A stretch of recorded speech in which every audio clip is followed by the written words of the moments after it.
Jadi kalau kita mau jualan bakso, udah komplit dari kamu ya? Sudah komplit. Tinggal daging aja ya enggak? Tinggal daging. Jadi dengan produk saya cukup daging dan es batu digiling dengan produk saya. Kenyal. Sekarang katanya udah jual baksonya juga ya? Kita baru mulai 4 bulan yang lalu. Bagus. Ya bagus sih. Margin paling tinggi dari mana dari produkmu? Margin paling tinggi tetap dari bakso ya. Dari bakso? Iya. Kalau boleh tahu revenue sekarang udah berapa? Revenue tahun ini target kita mungkin 170-an ya. Wow.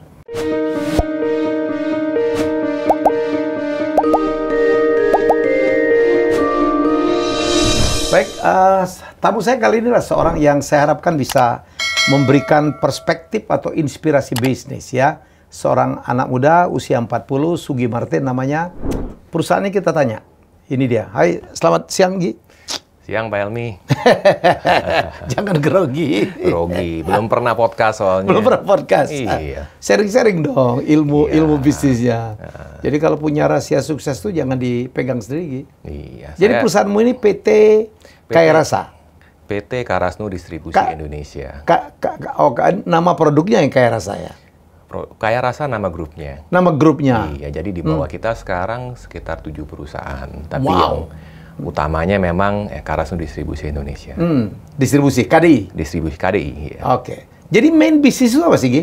Main bisnis kita sekarang, kalau KDI adalah perusahaan distribusi. Jadi 7 perusahaan masing-masing beda tugas ya. Beda tugas, oke. Jadi satu adalah perusahaan produksi tepung savory, yang kita maksudnya yang asin ya. Seperti tepung bakso, tepung ayam goreng, dan lain-lain. Nyebutnya apa? Ayam tepung Kentucky ya? Premix savory ya kita ngomongnya. Premix savory, tapi di pasaran nyebutnya gitu ya? Di pasaran tepung bakso biasanya. Tepung bakso, oke. Iya. Lalu KDI, Karasnu Distribusi Indonesia, yang tugasnya distribusi. Jadi mendistribusikan produk yang kita hanya mendistribusikan produk yang kita produksi sendiri. Selanjutnya, yang kita baru mulai tahun ini, kita ada Wadah Pangan Makmur.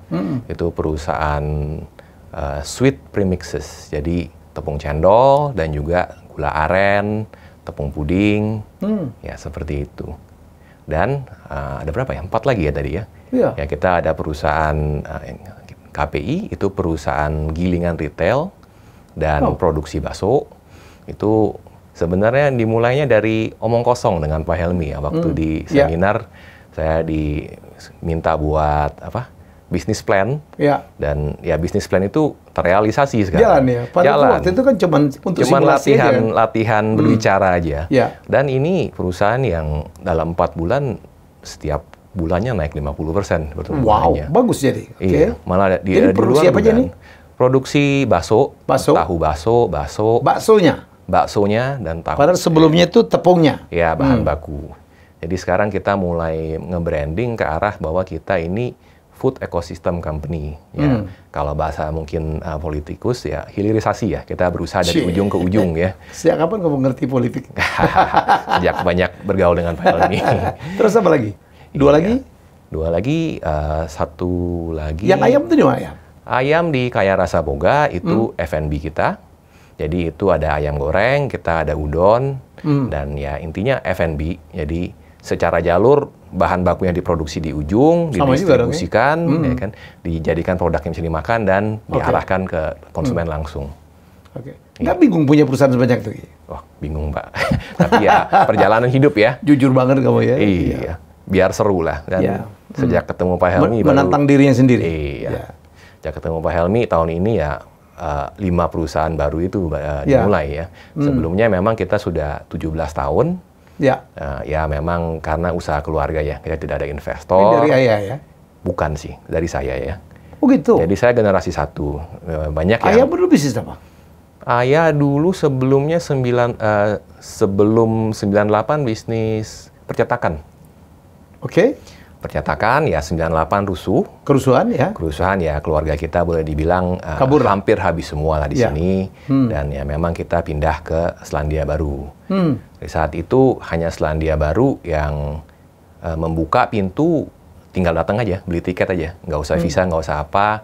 Ya sebagai minoritas ya yang merasa kurang aman di negaranya, mereka welcome. Dan di sana saya 8 tahun ya di sana ya. udah seperti rumah kedua. Itu pemerintahnya baik sekali, saya sekolah juga ya bahasanya dibayarin lah, cuman hampir gratis, cuman sedikit sekali. Dia nggak refugees gitu ya? Refugees dihitungnya. Iya. Saat itu kan banyak orang Indonesia ke sana ya. Tahun 98 saya bukan Indonesia juga. Jadi banyak juga orang Taiwan di sana karena Taiwan pun waktu itu sedang panas posisinya. Jadi banyak sih orang-orang asing di sana. Ya sampai di sana ya dari saya keluarga yang sebenarnya lumayan ya. Maksudnya waktu di Indonesia cukup lah, tidak dibilang kaya tapi mencukupi. Sampai di sana kan kita pas-pasan sekali ya. Di kota apa, Gi? Kita di Auckland. Auckland? Iya. Kota metropolitan banget ya? Ya. Iyalah, kota terbesar di Selandia Baru. Kota terbesar di Selandia Baru.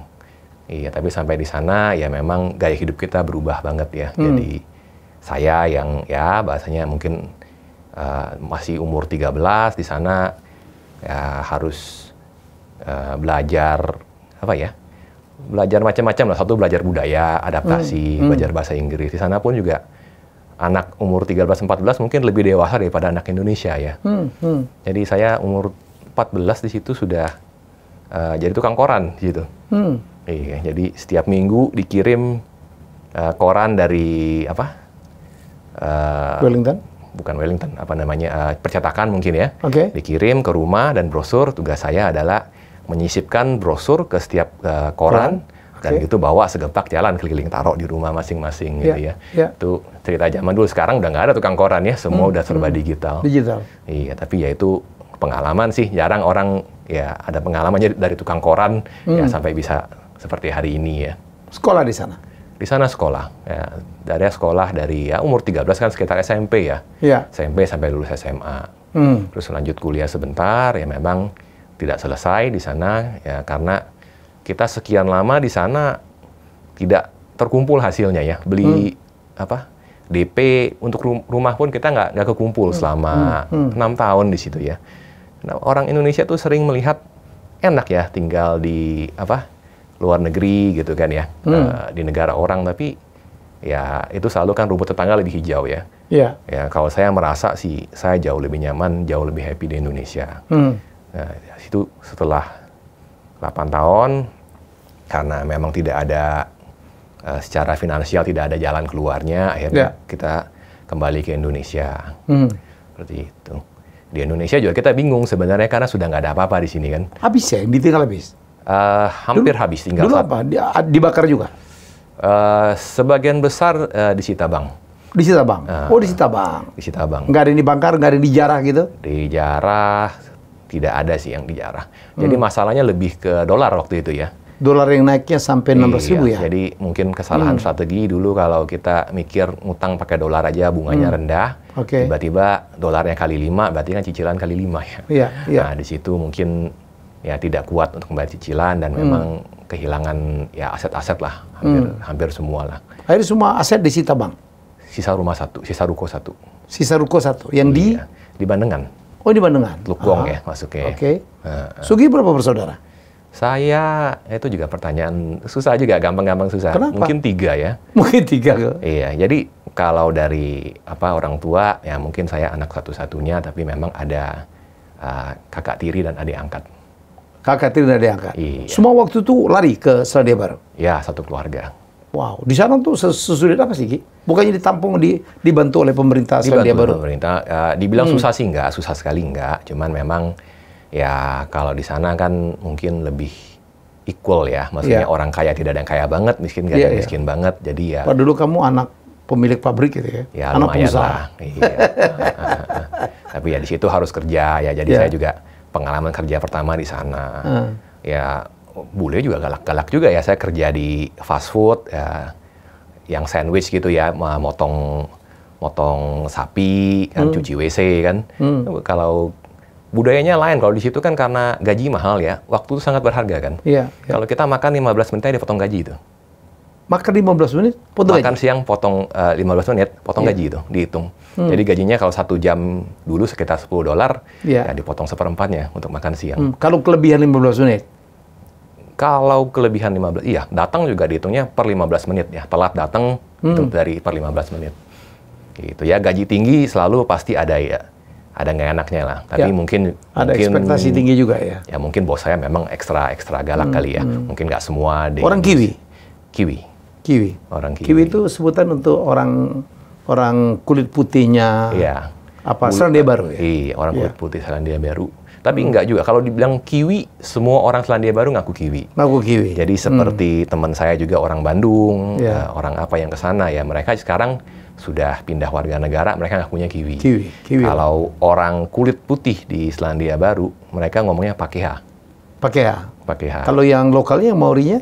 Kiwi itu. Maori dan Pakeha. Kalau Kiwi itu semuanya gitu. Semuanya. Semua yang tinggal mereka bisa ngaku Kiwi lah. Maksudnya udah merasa penduduk mereka ngaku Kiwi. Jadi saya kaget dulu waktu saya pernah ke sana. Ya ini orang Kiwi. Kiwi bukannya burung. Nah, Kiwi macam-macam ya. Burung juga, buah juga, orang juga. Tapi buah kiwi tidak berasal dari Selandia Baru. Itu kuis gua. Dari Cina. Iya. Banyak impor malah dari Cina. Iya, emang penghasil kiwi nomor 1 justru Cina gitu. Iya. Kita bingungnya mungkin karena kulitnya mirip kulit burung kiwi kali ya. Bener, kemungkinan iya. Iya. Karena burung kiwi juga coklat-coklat seperti itu ya. Dan badannya bulat, kakinya kecil ya. Iya. Nggak banyak orang tahu. Tanya Mas Sugi, di Selandia Baru itu tidak punya predator. By law tidak boleh ada predator. Betul. Nggak ada ular. Nggak ada ular, nggak ada yang beracun, aman sekali. Iya. Nggak ada binatang buas ya? Binatang buas nggak ada, beruang nggak ada, apa nggak ada ya. Beda sekali sama tetangganya ya. Kalau di Australia semuanya berbahaya katanya. Berbahaya. Iya, beracun. Padahal itu deket-deketan aja. Iya. By law loh, Anda juga nggak boleh melihara binatang-binatang buas. Saya dengar alasannya karena memang kan binatang nasionalnya itu, hewan nasional itu ada kiwi. Itu kan binatang nggak berdaya ya. Iya, nggak punya sayap, nggak bisa terbang, jalannya pelan. Iya. Tapi memang negaranya sangat peduli dengan lingkungan ya, dengan native native plants dan lain-lain. Jadi seperti yang asing, seperti rusa termasuk binatang asing di situ ya. Yaitu boleh diburu dan lain-lain. Tapi kalau yang benar-benar lokal dijaga sekali biarpun tanaman gitu ya, karena itu memang native-nya sana ya. Di-conserve istilahnya. Iya, sangat peduli sekali dengan lingkungan. Dan karantinanya untuk masukin buah-buahan segala macam ketat sekali ya dia? Oh, luar biasa itu. Kita bahkan di situ kalau ke sebagian tempat sepatu kita harus disikat dulu ya, biar tidak membawa penyakit. Membawa tanah dan penyakitnya ke sana. Dari Indonesia pun kalau waktu itu sedang ada penyakit saya ke Selandia Baru, diperiksa tuh sepatunya pelan-pelan. Ada nggak ini kan tanah yang ini beresiko untuk masuk ke sana. Tanah loh. Iya. Luar biasa. Sepatu ya. Pulang kapan? Tahun berapa? Kita pulang 2006. Apa yang membuat keluargamu yang papa kerja apa di sana? Di New Zealand. Di New Zealand. Di New Zealand papa buka fish and chip ya, toko ya ayam ikan goreng dan kentang goreng. Gerobak? Bukan restoran? Bukan restoran, bukan gerobak, kios lah. Kios? Kita ke sana lama nggak tahu mau kerja apa karena memang papa kan bisnismen di Indonesia, ilmunya kan bisnis ya. Di sana kan tidak mudah untuk bisnis. Kalau mau jual fisik ya kalah sama orang-orang sana, ukuran badannya juga kalah kan.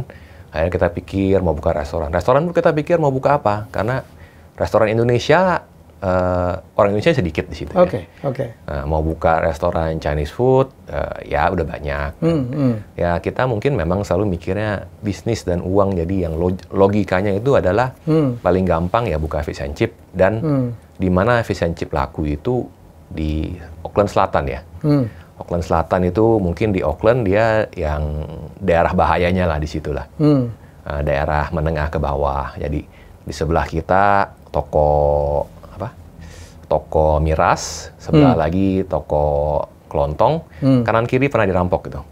Kita doang nggak pernah dirampok. Soalnya dinilai ya kentang goreng duitnya berapa sih gitu kan. Gitu. Bukannya nggak ada crime rate ya di Selandia Baru ya? Di selatannya lumayan. Auckland, South Auckland tuh terkenal sih. Karena di situ daerah penduduk perumahan negara ya, intinya yang untuk negara itu memberikan tempat tinggal untuk orang nggak mampu ya, jadi orang reservasi nggak dikasih rumah tinggal, tapi untuk orang-orang yang tidak mampu dan biasanya ya itu kan punya masalah sosial ya. Oke, kemudian pulang 2008 ya? 2006. 2006. Iya. Kemudian bagaimana tuh? Apa? 2006. Kita pulang juga sebenarnya waktu itu masih belum ada arah ya. Waktu itu saya juga masih muda, mungkin ada lebih punya impian lah, pengen impor mainan, pengen ngajar bahasa Jepang dan lain-lain. Tapi ya kan karena pulang sekeluarga kita butuh yang lebih solid untuk dapat income ya. Jadi dulu orang tua cerita, kamu jangan main percetakan lagi. Kalau main percetakan kita jadi budak mesin katanya. Kalau zaman dulu ya. Jadi kita beli mesin mahal, nyicil, pas lunas mesinnya obsolete, ada mesin baru, harus beli lagi, nyicil lagi. Itu budak mesin katanya. Budak mesin katanya kan. Dan setiap orderan itu beda kan. Kalau desainnya beda, kita salah, customer nggak mau bayar kan. Iya. Ya, kalau salah spelling mereka nggak mau bayar. Jadi jangan kerja yang begituan lah. Risikonya besar ya. Ya repot ya. Jadi kita arahnya kerja yang, kita bikin produk ini ya. Kita pokoknya ini aja.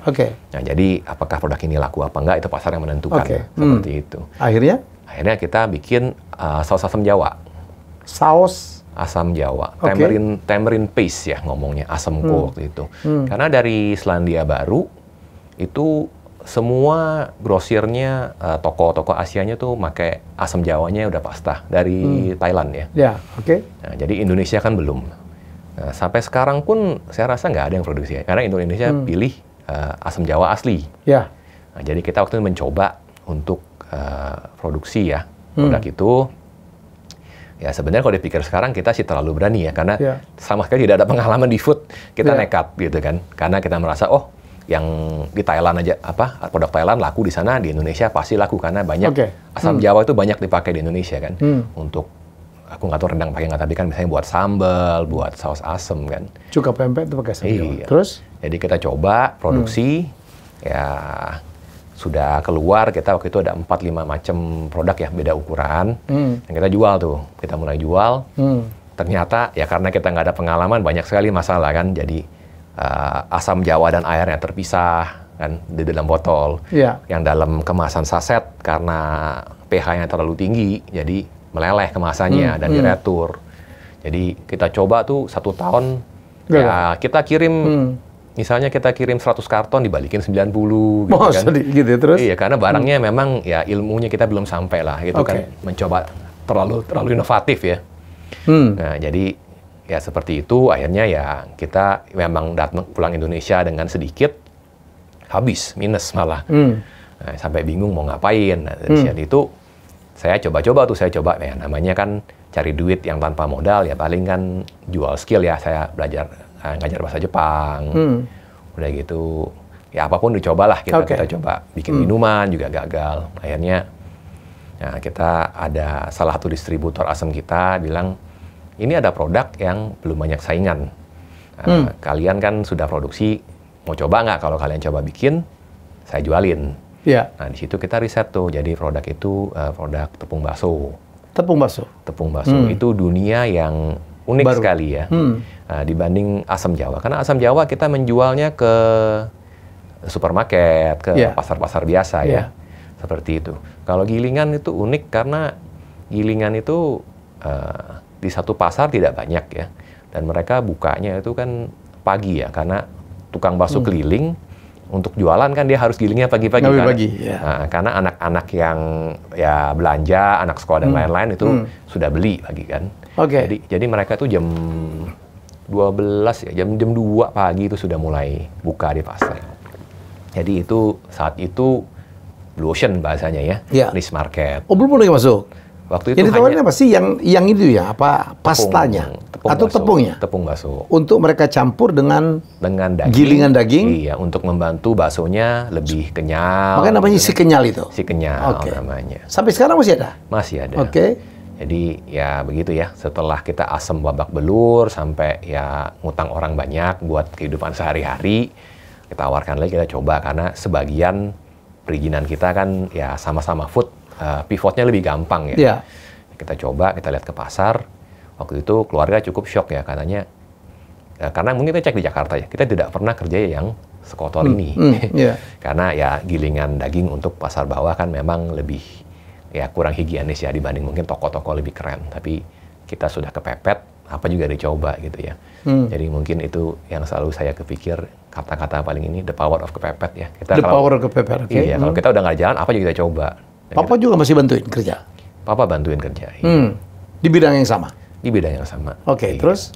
Ya dari situ ya saya mulai belajar di internet, belajar ya resep, mesin, bahan baku, dan kita coba dengan modal sangat kecil waktu itu ya sekitar ya 20 juta mungkin ya. 20 juta, oke. Kita mulai dengan 20 juta.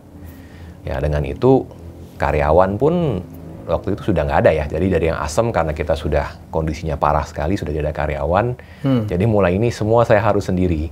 Saya saudaramu nggak ada yang bantu? Saudara saya waktu itu masih kecil. Iya. Umur berapa Dik waktu itu? Waktu itu saya 23 ya. 23? Okay. Iya. Belum menikah? Belum menikah. Oke, terus? Ya, jadi saya semua belajar sendiri. Ya, kemasnya saya desain sendiri. Resepnya juga kita pelajari sendiri. Mesin pun, ya saya nggak ada background mesin. Kalau rusak mau nggak mau benerin sendiri gitu kan. Belajar mesin kan. Tapi ya itu ya. Mungkin kalau dibilang, saya percaya kalau keberuntungan itu hanya kesempatan bertemu dengan kesiapan ya. Jadi saya dapat kesempatan di satu blue ocean yang banyak pesaing. Di saat kita memang sudah siap untuk melakukannya. Iya, dan kita paling tidak sudah ada sebagian izin yang dari Asam Jawa itu, jadi sedikit lebih cepat pivotnya. Nah di sana ya kita dapat kesempatan, kita kerja keras sekali ya. Iya. Waktu saya paling ingat saya kerja tuh 22 jam sehari ya. Yang gila loh. Iya, jadi bangun jam 5 pagi. Terus belepetan tepung gitu? Enggak, muat barang ke mobil, muterin. Dilakukan sendiri juga? Hah? Dilakukan sendiri juga? Iya, mangkul sendiri. Nah, waktu itu nyetir sendiri kadang-kadang kan dari Jakarta. Kita canvassing sendiri? Canvassing sendiri. Benar-benar nggak ada pegawai ya? Ya pegawai perempuan biasanya, packing-packing ya. Packing-packing? Iya. Waktu itu ya, waktu awal sekali belum ada. Tapi ya tentu setelah itu ada. Yang memproduksi siapa? Ada lagi? Saya juga. Sendiri? Ya, dengan packing-packing pembantu perempuan ya. Tapi memang waktu awal-awal belum ada laki-laki, jadi saya inget tuh saya encok gandeng tepung 8 ton ya. 50 kilo kali berapa sak gitu, 8 ton. Turunin dari bolak-balik ya, karena yang lain perempuan ya. Dari pabrik ke mobil gitu? Enggak, dari mobil ke lantai 2 ya, ini kan.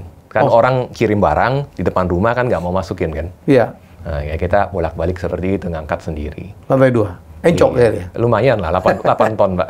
50 kilo kali sekian. Itu ya? 160 karung dong ya? 160 karung ya? Iya, betul. Satu mobil ya? Satu mobil? Iya, garam itu ya, memang pertamanya seperti itu.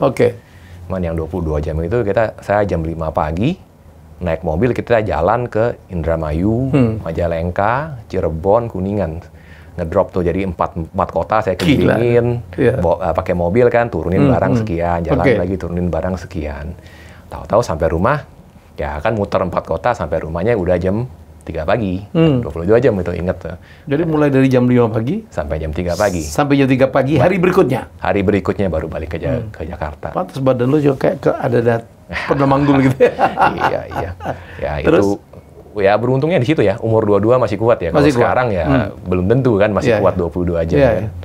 Ya ternyata produknya diterima, dan itu luar biasa sih pertumbuhannya dalam, ya sama lah, setiap bulan kita naik kan ya 50-100% kan. Nah, dari situ memang langsung ya kita bisa membeli, maksudnya menyewa pegawai yang meringankan tugas saya lah.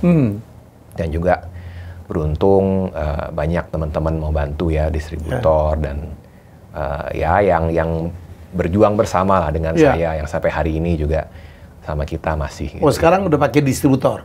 Dulu anterin sendiri? Dulu nganterin ke distributor juga. Nganterin ke distributor? Iya, tapi ya distributor kita kecil-kecil dan di daerah ya. Dan sampai bertahan sampai sekarang ya? Kita distributor yang lama rata-rata bertahan. Sekarang ada berapa distributor? Sekarang kalau aktifnya 280. Seluruh Indonesia? Seluruh Indonesia. Oh. Iya. Tapi mungkin ya yang lama-lama di awal mungkin cuman ya 20-30 yang masih dekat dengan saya, yang masih saya kenal gitu ya. Selebihnya memang karena sudah ada tim sekarang, saya ya nggak hafal juga dengan... Sistem apa? Komisi atau apa? Atau jual putus atau apa?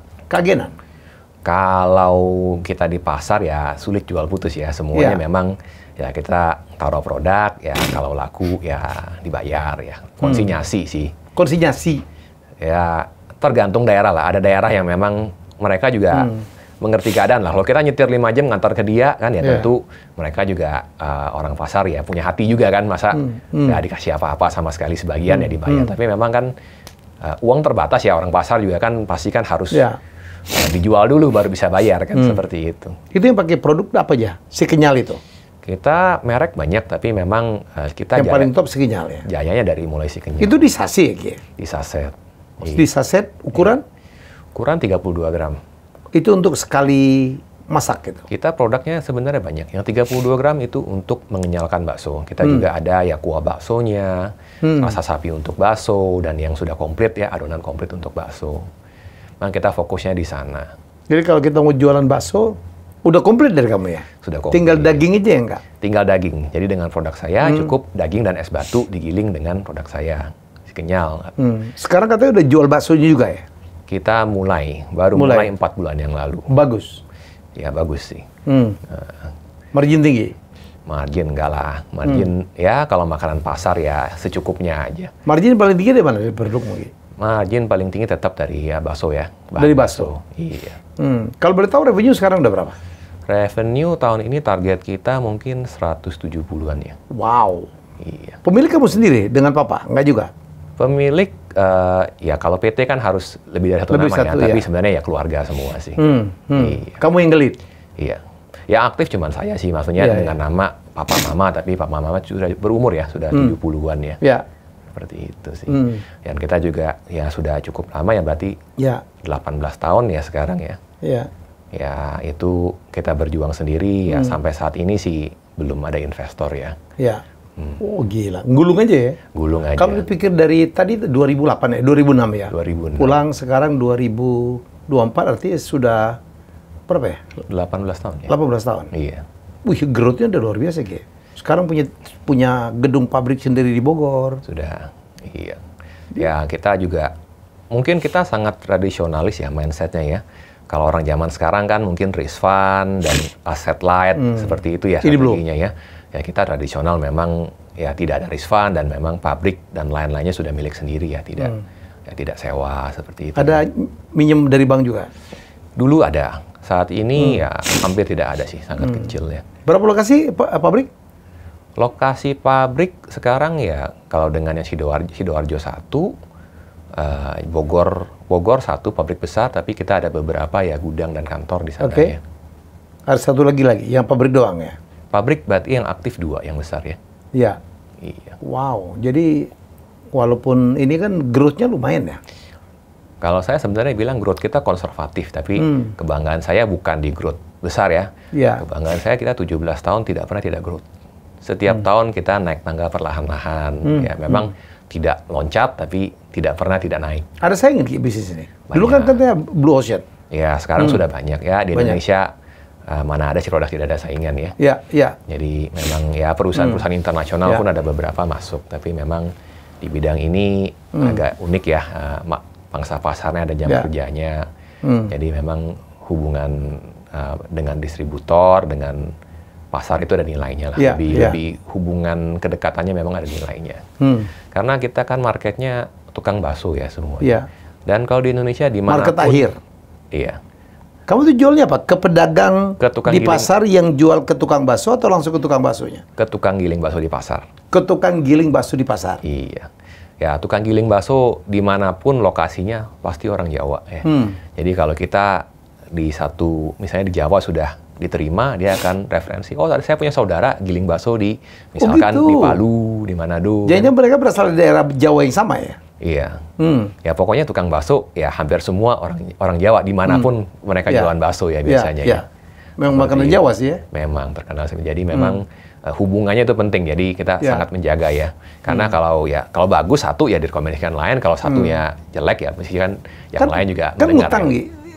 Banyak nggak apa kemungkinan tertagihnya besar nggak? Ada yang macet nggak? Ya pasti ada macet lah. Ya cuman kecil. Saya selalu bilang itu keberuntungan saya ya. Waktu saya mulai awal lagi butuh, ya tidak banyak macet, ya saat mungkin ada lebih sedikit ya macetnya lebih banyak gitu ya. Tapi ya paling tidak kan sudah ya tolerable lah gitu. Wow, sekarang ya, resiko pasar itu namanya. Sekarang mau kemana lagi nih? Sekarang mau kemana lagi ya? Mungkin saya memang diulang sangat konservatif. Menurut saya pribadi sudah cukup ya. Untuk keluarga, untuk yang lain-lain saya sudah cukup makmur. Jadi memang kita membuka perusahaan baru dan ya menambah bisnis itu memang kita mau berguna untuk negara lah. Ya kita bisa mempekerjakan orang, kita bisa melihat. Ya kalau saya ingat beberapa orang 17 tahun lalu cuman pakai motor, sekarang mobilnya banyak gitu ya, kebanggaan sendiri ya, kita bisa membantu orang dengan cara seperti itu. Jadi kalau saya lihat perusahaanmu ini diawali dengan apa, membuat bahan pembuat bakso. Ya. Ya, sekarang berkembang lagi punya perusahaan distribusinya. Ya. Betul? Betul. Dan terus sekarang juga apa punya lagi perusahaan-perusahaan yang menggunakan bahan baku ini kan? Menggunakan bahan baku ini. Ya, jadi buat bakso sendiri. Ya. Buat ayam gorengnya pun pakai tepungmu sendiri, gitu ya? Iya. Oke. Jadi ya itu kita mulai membrandingkan diri sebagai food ecosystem company. Food ecosystem. Food ecosystem. Ya, harapan saya ya pokoknya pedagang Indonesia yang butuh bahan baku ya kita bisa bantu. Ya, sebenarnya banyak bahan baku yang perusahaan besar mungkin biasa pakai, tapi kan di kampung-kampung mereka sulit akses ya. Oke. Jadi kan ya kenapa dulu banyak bakso borak dan lain-lain ya seperti itu, karena akses mereka ke bahan-bahan yang legal dan baik susah. Ya belum ada ya. Jadi kita memang mungkin visi misinya adalah membantu UMKM pedagang-pedagang Indonesia ya dengan membuat produk yang bagus yang bisa mereka pakai ya. Kita juga distribusi ya, jadi menyampaikan ke mereka. Kadang-kadang kan kalau di daerah-daerah kecil, kita dari satu pasar ke pasar lain bisa berjam-jam ya di kampung ya. Dan juga kita edukasi sebenarnya banyak food tech yang baru yang bisa membantu mereka. Cuman mungkin mereka belum tahu ya. Jadi itu memang bagian dari tugas kita untuk edukasi, edukasi mereka dengan bagaimana membuat mereka untungnya juga lebih kan. Jadi produk mereka lebih efisien, tapi dengan cara yang benar gitu ya. Jadi sekarang berawal dari tepung bakso, sekarang macam-macam ya. Ada tepung untuk ayam juga. Ya. Tadi ada tepung asin dan tepung manis ya, Gi ya? Tepung asin dan manis. Ya. Tepung manis untuk cendol untuk agar-agar gitu ya. Puding. Puding gitu. Ya itu juga ada gula Jawa ya, gula aren. Tapi tetap saya memang lebih senang bermain di menengah ke bawah ya. Jadi di produk yang diterima masyarakat luas ya. Seperti tepung bakso memang kan ya untuk pedagang bakso, kita fokusnya ke pedagang bakso keliling. Dan produk manis-manis pun kita harapannya untuk ya pedagang keliling ya. Gitu. Karena ya satu pedagang itu satu hari paling tidak kan menggiling beberapa kilo daging kan, dan dia setiap hari kan. Sedangkan ibu-ibu ya kalau bikin bakso setahun belum tentu satu kali ya. Cuman paling biasanya idul ada mereka dapat daging gratis, nah mereka baru bikin bakso. Nah di situ memang produk kita lebih terpakai untuk ibu-ibu. Tapi kalau sehari-harinya ya. Dan punya beberapa brand juga ya? Ya kita punya beberapa brand juga. Terus Mas Sugi kan juga punya itu ya, ngedarin akhirnya jual-jual bumbu juga ya, memproduksi bumbu ya, apa aja bumbu-bumbu dapur ya? Ya, bumbu-bumbu dapur ya itu kita pisahkan dan savory dan manis ya. Jadi kalau bumbu dapur masuk ke KRN yang produksi sendiri juga? Produksi sendiri juga di pabrik yang sama ya. Ada santan juga ya? Kenapa? Santan juga ada? Santan kita belum ada. Kita ada ya rempah-rempah. Rempah-rempah? Iya. Dan ya itu bahan-bahan bakso, ayam goreng, untuk tepung jamur ya, tepung goreng jamur. Ya selain di pasar ya kita juga ada beberapa sih restoran yang mengambil, tapi memang B2B ya. Sebagian industri, sebagian restoran, tapi memang akar kita, rumpun kita itu memang di pasar sih ya. Menurut Mas Sugi apa sih kunci sukses dari perusahaanmu? Kunci sukses dari perusahaan ya, mungkin ya itu ya kita kan nggak gampang juga kan, perusahaan itu kan banyak sekali perusahaan yang awal didirikan kemudian gagal, ini bertahan dan growing. Saya dengar mau IPO nih, ya kan? Iya, ya doakan saja. Doakan ya, ya, amin. Iya. Ya mungkin ya karena perusahaan keluarga dan kita tanda kutip pelit ya, jadi kita punya spendingnya kita sangat ukur karena memang apapun yang dihasilkan untuk kita sendiri kan. Kalau mungkin perusahaan dengan banyak funder dan lain-lain, mereka kan mungkin ya untungnya nggak usah gede-gede dah, toh dibagi-bagi ya, mungkin mereka gedekan di salary atau apa ya. Jadi kalau tradisional ya kita memang profit base dan real business ya, memang uangnya setiap bulan dikantongin katanya gitu kan, sudah kelihatan ya. Kan sekarang banyak perusahaan yang mungkin gagal seakan-akan omsetnya gede, ternyata ya tidak non profitable gitu ya. Ya kita mungkin 16-17 tahun selalu profitable, selalu cash flow positif ya. Apalagi? Apa key suksesnya lagi? Selain pelit, karena punya sendiri. Pelit itu dalam arti memang semuanya dikontrol sendiri yang bisa dikerjakan sendiri, kerjakan sendiri. Ya. Selain itu apa lagi? Selain itu apa ya? Ya itu ya, the power of kepepet ya. The power of kepepet, oke. Jadi memang ya karena semuanya. Jadi nggak boleh ngeluh, hajar ya. Ya mau tidak mau ya.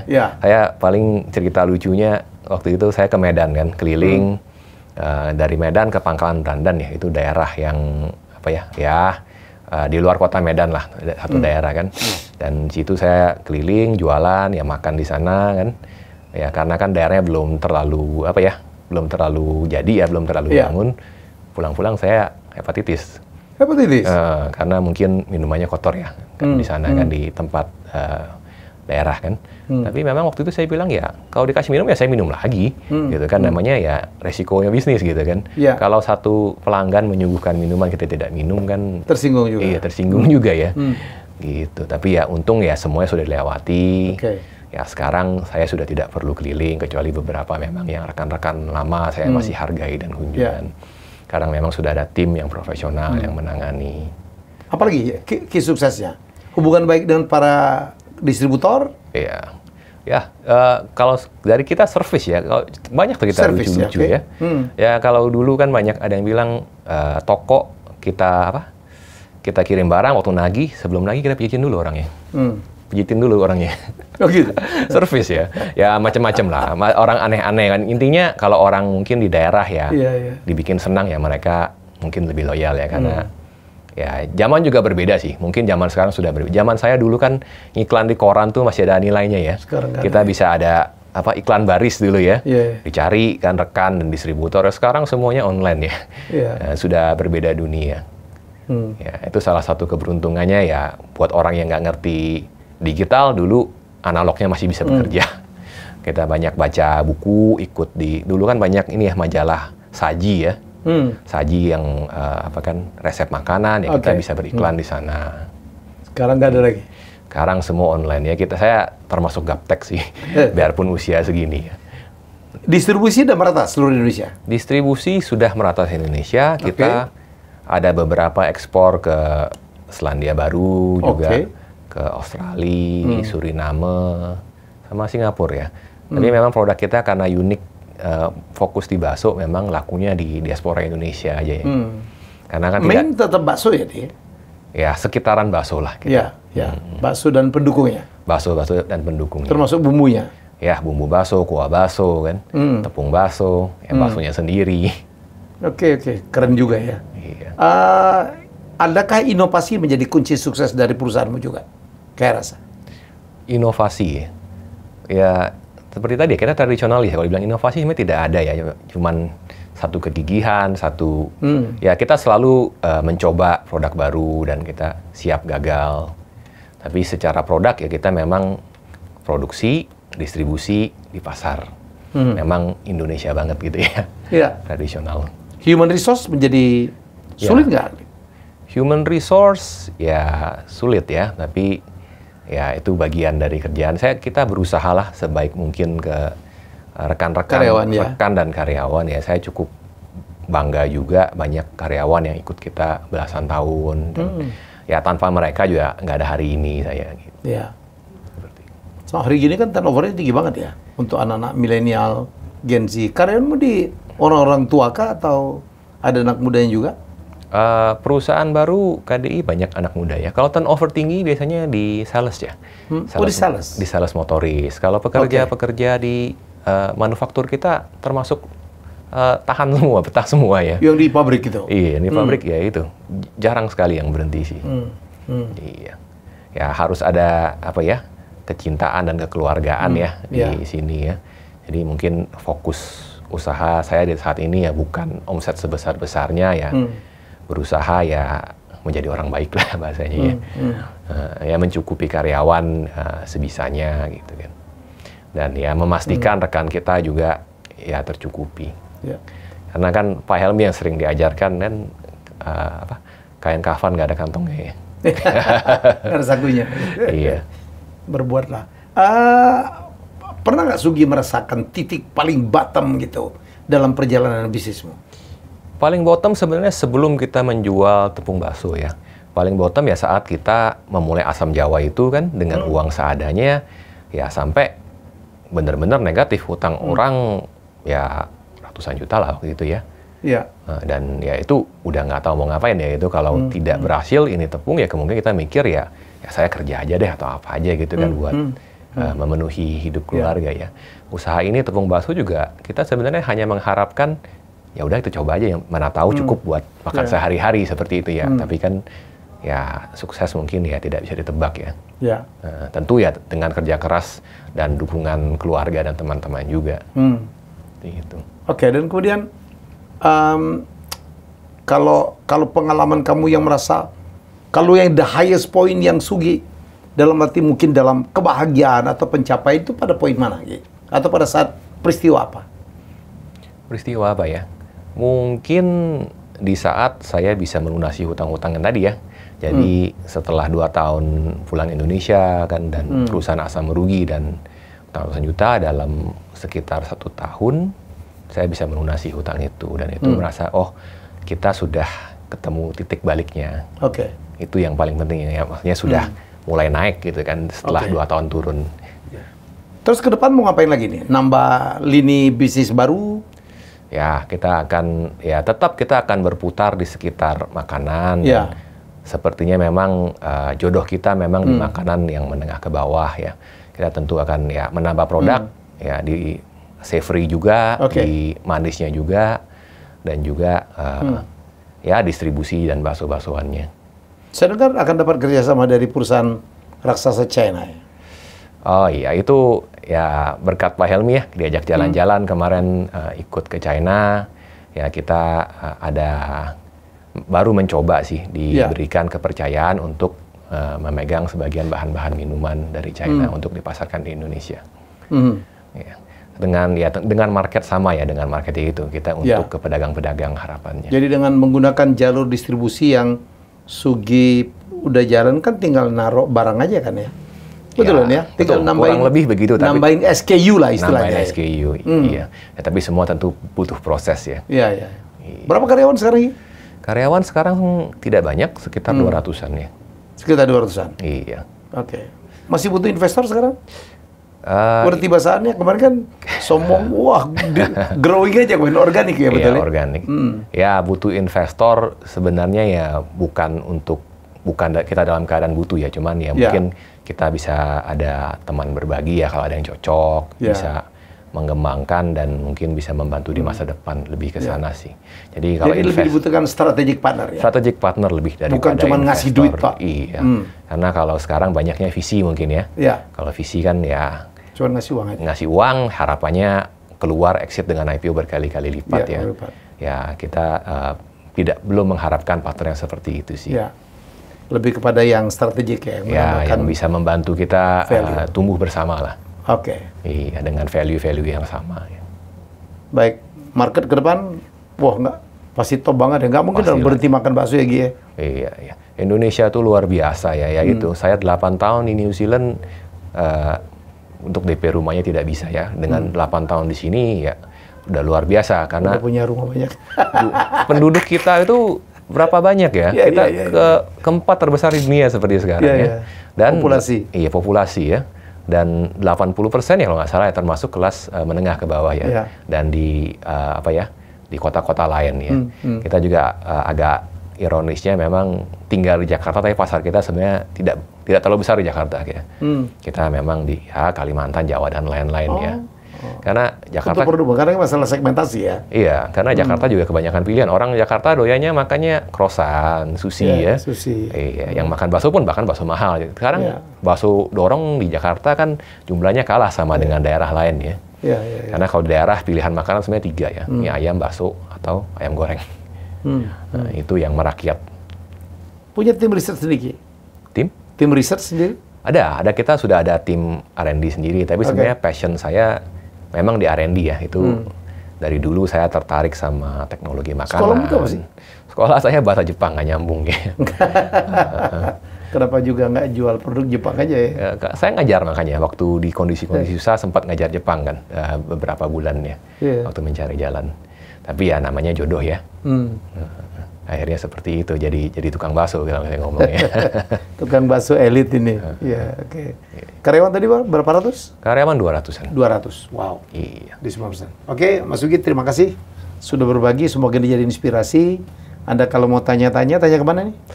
Tanya? Kalau mau nanya, ada yang nanya apa gitu, mungkin mau ngajak kerjasama atau apa boleh, gitu. Silakan ke website kami, kayarasanusantara.id. Ya, oke. Dan Mas Sugi akan sangat terbuka. Dia sangat humble lah, ya, membuka diri gitu untuk banyak. Dan Mas Sugi ini adalah manusia pembelajar. Dia ikut hampir semua seminar saya. Iya. Termasuk kemarin 12 Night dan juga ke business trip ke China. 2 kali ikut ya? 2 kali ikut. Setiap kali ikut dengan Pak Helmi pasti dapat kesempatan baru.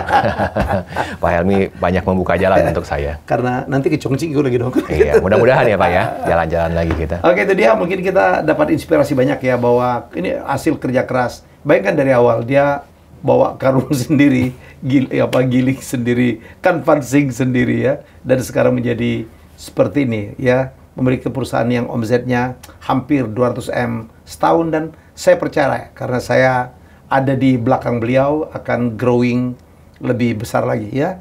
Ini ada banyak sekali perusahaan-perusahaan yang ngintip untuk invest di perusahaan Mas Sugi Martin. Kita jumpa lagi dengan tamu hebat saya selanjutnya. Bye-bye. Sukses Sugi. Kasih Pak. Terima kasih sudah menonton Helmi Bicara. Jangan lupa untuk like, komen, share, dan subscribe.